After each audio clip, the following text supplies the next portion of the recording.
Yo, Twinkie, hold up. Jeez, I'm coming. Here's your appetizer, one order of deep fried free thought. Oh, Mr. Tim Wildmon, today's appetizer is on the house for you.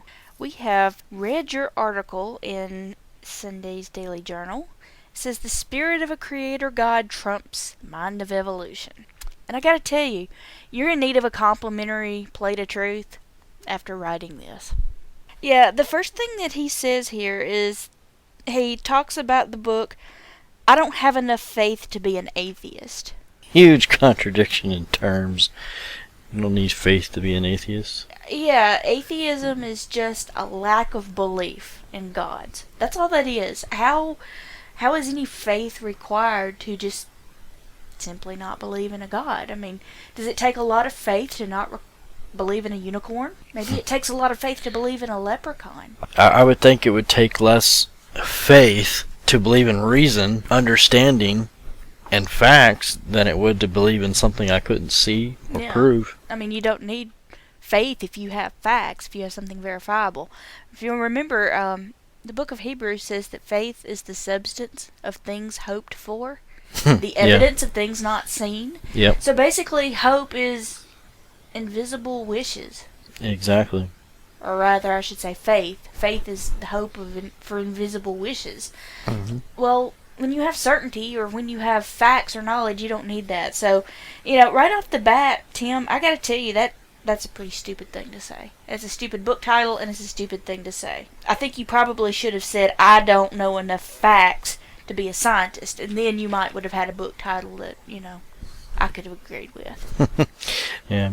He gets down to this part into it here. He says, even if you bought into the theory of evolution presented, there was still one major problem, according to him. It was how the program ended. Failed to say where that one living cell had came from. But the theory of evolution doesn't discuss the origin of life. So why would it? Exactly. I mean, it just has to deal with the origin of species. It has to deal with how creatures evolve. It's not where the first living creature came from. Tim, I think you want to look up the word abiogenesis. That's going to answer your question about where the first cell came from. And believe it or not, if you look at the Miller experiments, we have come pretty close to kind of recreating those conditions, figuring out what probably caused that first cell to come about. So, that's strike two for you there, because you're trying to hold evolution accountable for something that it's got nothing to do with. It's just crazy. Yeah, I just want to highlight one other spot here. He says, but for someone to just be an outright atheist, that is to arrogantly declare with certainty that there is no God, is not intellectually plausible. First of all, you don't have to declare with certainty that there's no God to be an atheist. You can simply say, no, I don't believe in any gods. Mm-hmm. There may be some out there. I'm open to the evidence, but based on what I've seen, I don't believe there are any. That's atheism. That's the baseline. Right. And atheism being the basis of science and reason, if evidence were to prove itself, then, atheists would be able to show it in fact, and science would prove them. Exactly. There's no certainty, and there's certainly no arrogance required here. The minute that someone shows me the proof for the existence of a God of any kind, I will believe. I will no longer be an atheist. It's just that simple. Mm-hmm. Yeah. And of course, he's got to trot out Psalm 53. The fool says in his heart, there's no God. Well, just because your Bible says it, don't make it so. That's true. Was that argument from... I guess from the authority of the Bible. Yeah. He made so many fallacies in this one page here. Yeah, and his next one is a well-known creationist canard, where he starts talking about Charles Darwin's Origin of Species, and about going into detail about the eye, and how the eye is just so complex. We'll compare our eyes to the eyes of a hawk, or the eyes of a mouse, or the eyes of an owl. How are our eyes any better? You would think if we were created in the image of God, you'd think we'd have perfect vision. Yeah, we would have, vision beyond the When the truth means is, we of have animals. really crappy eyes, really crappy vision. Exactly. It's really wired up. As much as I would backwards. love to be able to see in the dark. Yeah. Or have X-ray vision. Or It's just not there. and at long distances. Yeah, but what we do find is that each creature has evolved eyes that are sufficient for its needs. Right. That is what you expect from evolution, not special creation. So he goes on talking about how, Darwin was talking about how, the irreducibly complex eye is such a problem. And then he says, Darwin then goes on to basically say, well, it could happen, the eye coming by evolution.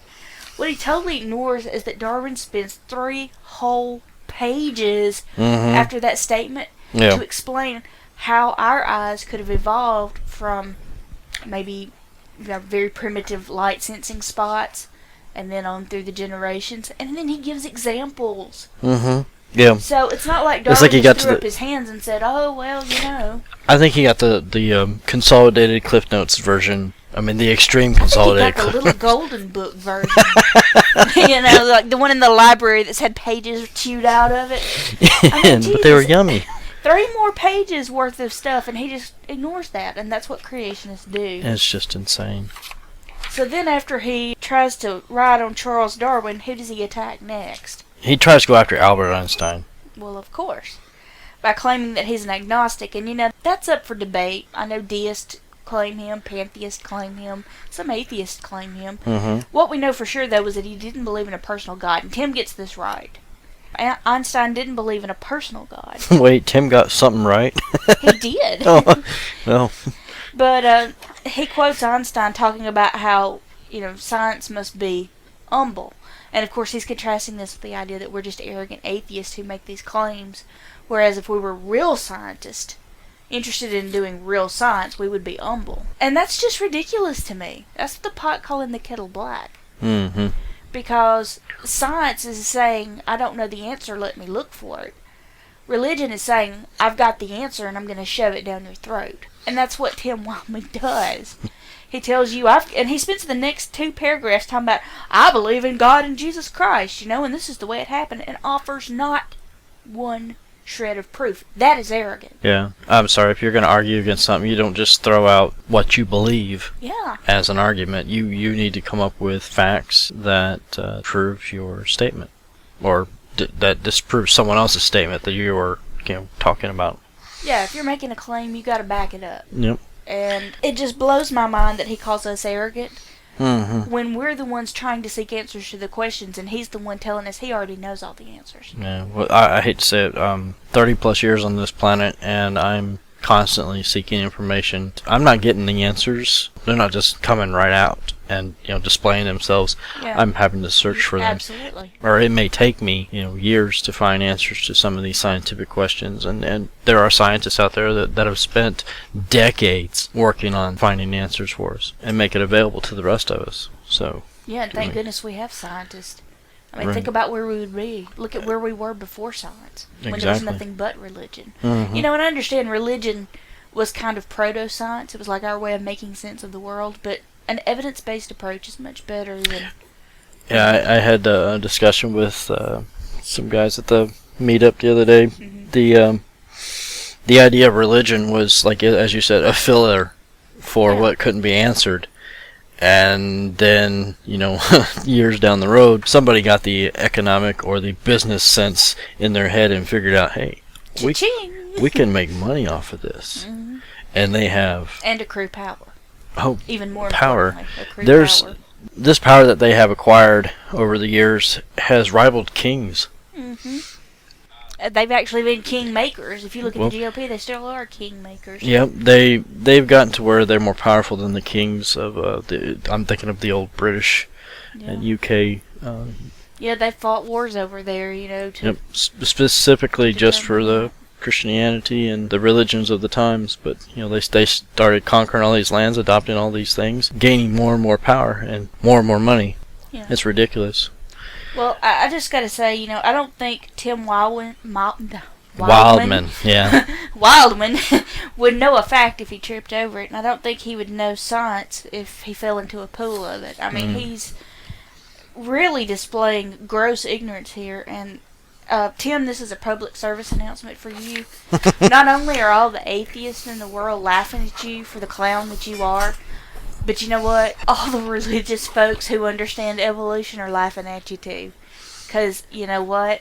A lot of religious people believe in evolution because they understand the evidence, which you clearly don't. Exactly. That's exactly right. All right, short recap over this article.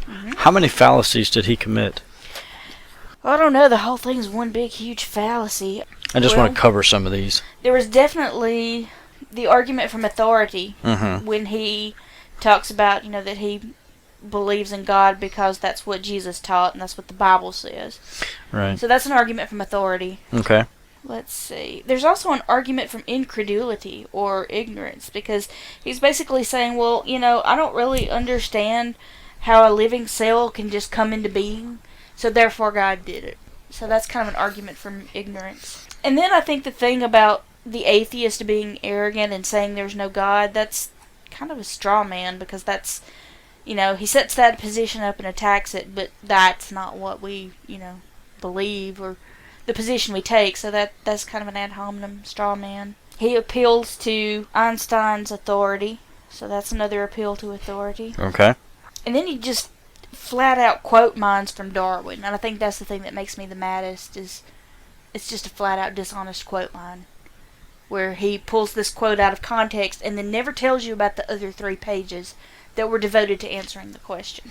Exactly. So that's my take on that. Those are his logical fallacies, which I hope give him indigestion tonight. Maybe he'll have logical fallacy reflux. And there you go. Take that little purple pill. There you go. Alright. Yeah, I got nothing more to say on this. I'm going to go ahead and write out his ticket. Oh, no, wait. It was on the house, wasn't it? It was. That's right. Today But we're making a note of it. Well, I hope you enjoyed it, Mr. Wildman, because I imagine the next one you're going to have to pay for. Exactly. Alright. Hey, Twinkie, we're not making any money. You sitting around talking to all the customers. Alright. Well, I guess that's all the time we have for this course today. But keep checking back in with us for our daily specials and appetizers and our main course soon to come. Main course, what you think this is? 3-star restaurant?